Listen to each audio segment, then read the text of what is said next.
ایک دوست نے اپنے دوسرے دوست سے قرض لیا اور قرض لینے کے بعد جو ٹائم تھا وہ پورا ہو گیا. اب پیسے اس نے نہیں لوٹائے. بڑی کوشش کی اس نے کہ بھائی میری رقم واپس دے دیں, اس نے نہیں دیا. اب وہ یہ کیس لے کر عدالت میں چلا گیا اور جج صاحب سے جا کر اس نے کہا کہ اس نے میرے پیسے دینے اور یہ میری رقم نہیں لوٹا رہا. تو جج صاحب نے کہا کہ تمہارے پاس 30 دن ہیں, ودن 30 days تم نے اس کے پیسے واپس لوٹانے ہیں, ورنہ پھر تمہارے خلاف فیصلہ ہو جائے گا. تو وہ شخص گھر گیا. اب اس نے کیا کیا, اس نے صبح سے لے کر شام تک درود پاک پڑھنا شروع کر دیے. 1 دن 2 دن 3 دن 27 دن ہو گئے. تو درود پڑھتا رہا اور انتظار کرتا رہا. پیسے تو تھے نہیں, 30ویں دن عدالت میں پیش ہونا تھا. 27 دن گزر گئے, 28ویں رات آ گئی. خواب میں اس کو کسی نے آواز دی کہ گھبراؤ نہیں, تمہارا قرض ادا ہو جائے گا. اگلے دن پھر درود پاک پڑھتا رہا. اب نبی پاک کی خواب میں زیارت ہوئی. آقا علیہ الصلوۃ والسلام تشریف لائے, فرمائے گھبراؤ نہیں, تمہارا قرض ادا ہو جائے گا. تم علی بن عیسیٰ وزیر کے پاس جاؤ اور اس سے کہو وہ تمہارا قرض ادا کر دے گا. اب جب صبح اٹھا تو بہت خوش کہ نبی پاک کی زیارت مجھے ہو گئی. لیکن پھر خیال آیا کہ میں اگر وزیر صاحب کے پاس گیا اور انہوں نے مجھ سے کوئی ایویڈنس مانگ لیا, کوئی پروف مانگا, کہ میں کیسے مان لوں تمہیں نبی پاک نے بھیجا ہے, تو اس بات پر تو میرے پاس کوئی دلیل نہیں ہے.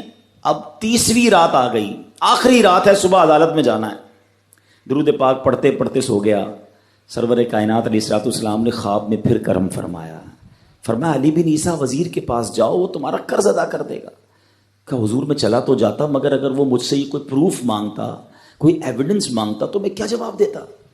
پیارے آقا علیہ الصلوۃ والسلام نے فرمایا کہ ایسا کرو, اسے یہ کہنا کہ آپ کا ایک راز ہے جو آپ جانتے ہیں اور رب جانتا ہے, اور وہ راز یہ ہے کہ آپ روزانہ فجر کے بعد 5000 بار درود پاک پڑھتے ہیں, اور جب تک درود پاک مکمل نہیں ہوتے آپ کسی سے بات نہیں کرتے. اب جب صبح اٹھا تو بہت مطمئن کہ اب تو دلیل بھی آ گئی ہے. پہنچ گیا صبح صبح علی بن عیسیٰ وزیر کے پاس. اس کا دربار لگا ہوا ہے. اس نے پیغام بھجوایا کہ میں علی بن عیسیٰ وزیر صاحب سے اکیلے میں ملنا چاہتا ہوں, پیغام لایا ہوں. درباری نے آ کر پوچھا, وزیر صاحب پوچھ رہے ہیں کس کا پیغام لایا ہو؟ کہا میں نبی پاک علیہ الصلوۃ والسلام کا پیغام لایا ہوں. فوراً وزیر صاحب نے بلا لیا. کہا فرمائیے. کہ مجھے میرے آقا علیہ الصلوۃ والسلام نے کہا ہے کہ آپ میرا قرض ادا کر دیں. میں 3000 دینار کا مقروض ہوں. Today is the last day in the court. آج مجھے کورٹ میں پیش ہونا ہے. اگر آج میں نے اپنا قرض ادا نہ کیا تو مجھے جو ہے وہ سزا ہو سکتی ہے. علی بن عیسیٰ کہتا ہے میں بالکل آپ کا قرض تو ادا کر سکتا ہوں, مگر مجھے کیسے پتہ چلے, کوئی دلیل ہے, کوئی پروف ہے کہ آپ کو نبی پاک علیہ الصلوۃ والسلام نے بھیجا ہے؟ کہتا ہے ہاں, خالی ہاتھ نہیں آیا, آقا نے دلیل بھی عطا فرمائی ہے. اچھا بتائیے کیا دلیل ہے؟ کا دلیل یہ ہے کہ آپ کا ایک راز ہے جو صرف آپ جانتے ہیں اور آپ کا رب جانتا ہے.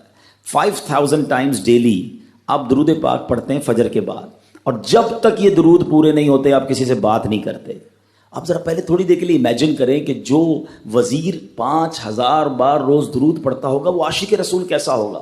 اس کی تو لاٹری نکل آئی نا, وہ تو خوشی سے جھوم اٹھا, کہتا ہے مرحبا یا رسول اللہ, میرے درود پاک قبول ہو گئے, بہت خوش. اب ابھی بیٹھے آپ. کمرے میں گیا, واپس آیا اور 3000 نہیں 9000 دینار لے کر آیا. کہتے 3000 تو نبی پاک کا حکم, مرحبا یا رسول اللہ, 3000 اور لیجئے, آپ نے اتنی اچھی خبر مجھے سنائی, اتنا پیارا خواب سنایا, آپ کے قدم میرے گھر تک آئے, اور 3000 مزید لے جائیے, اس سے اپنے بچوں کے لیے کوئی کاروبار شروع کیجئے, اور ایک وعدہ بھی کیجئے, زندگی میں آئندہ جب بھی آپ کو کوئی ضرورت پڑے گی نا, آپ میرے پاس آئیں گے, میں آپ کا بھائی ہوں. اب یہ دیوانہ بڑا خوش ہو کر عدالت پہنچا. اچھا everybody expecting over there, سب یہ سوچ رہے تھے کہ یہ اس نے آج گرفتار ہی ہونا ہے, کیونکہ تھا ہی کچھ نہیں اس کے پاس, پہلے ہی کہہ دیا تھا کہ میں کولیپس ہو گیا ہوں. اب عدالت میں جاتے ہی اس نے 3000 دینار جج صاحب کو دے دیے کہ صاحب اس کا میرا قرضہ ادا کر دیں, میں جو ہے وہ اپنے قرضے سے بری ہونا چاہتا ہوں. جج صاحب ہوتے ہیں, انہوں نے کہا قرضہ تو ادا کر دیں گے, پہلے بتاؤ پیسے لائے کدھر سے ہو؟ تم تو کہتے تھے پیسے نہیں تھے تمہارے پاس, اتنی بڑی رقم کیسے انتظام کی؟ اب بھری عدالت میں گویا اس نے زبان حال سے یہ کہا کہ اتنا دیا سرکار نے مجھ کو، اتنی میری اوقات نہیں، یہ تو کرم ہے ان کا ورنہ مجھ میں تو ایسی بات نہیں۔ اب اس نے بھری عدالت میں پورا واقعہ سنایا کہ میں نے تو کچھ نہیں کیا، آقا خواب میں تشریف لائے، میں وزیر صاحب کے پاس گیا، انہوں نے یہ پیسے دیے۔ سنو اس زمانے کے جج بھی کیسے ہوتے تھے، وہ جج دوران عدالت اپنے کرسی سے اٹھ کر کمرے میں چلا گیا، تھوڑی دیر بعد جج صاحب واپس آئے اور 3000 دینار اس کے ہاتھ میں دیتے ہیں۔ کیا سارا ثواب علی بن عیسیٰ لے جائے گا؟ میں بھی تو آقا کا امتی ہوں، تمہارا قرضہ میں ادا کرتا ہوں۔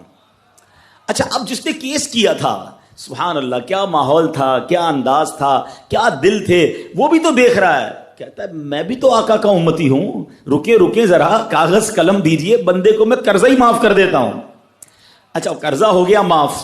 اب جو 3000 جج صاحب نے دیے تھے، وہ بندہ کہتا ہے جج صاحب ہوں واپس لے لو، میرا تو قرضہ ہی ادا ہو گیا۔ تو جج صاحب کہتے ہیں جو پیسے آقا کے نام پر نکال دیے میں نے واپس نہیں لینے، یہ سارے تم ہی لے جاؤ۔ اب یہ 12000 دینار لے کر یہ عاشق رسول جھومتا ہوا اپنے گھر پر جا رہا ہے۔ اے میرے پیارے اسلامی بھائیوں، ایک رات پہلے ایک سنگل پینی اس کے پاس نہیں ہے، اور اگلے دن 12000 دینار ہیں۔